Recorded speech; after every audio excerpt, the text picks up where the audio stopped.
আমরা আলহামদুলিল্লাহ আল্লাহর দেয় পবিত্র দিনটাতে পেয়েছি জুমাবার, আলহামদুলিল্লাহ পড়েন আলহামদুলিল্লাহ। এজন্য বিশ্বনবী বললেন, খবরদার এদিনের নামাজ মিস করো না।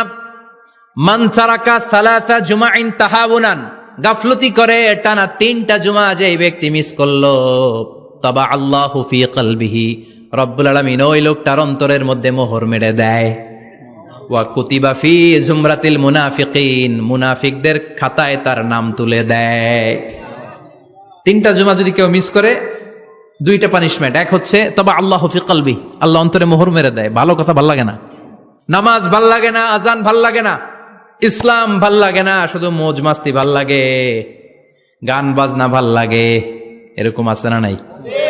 জুমার নামাজে যায় না। আরেকটা হলো কুতিবা মিনাল মুনাফিকিন, মুনাফিকদের খাতায় নাম তুলে দেয়। আল্লাহ হেফাজত করো। আর জোরে পড়েন আমিন। আমিন। জুমার দিন আগে আগে মসজিদে আসবেন ইনশাআল্লাহ। সবাই।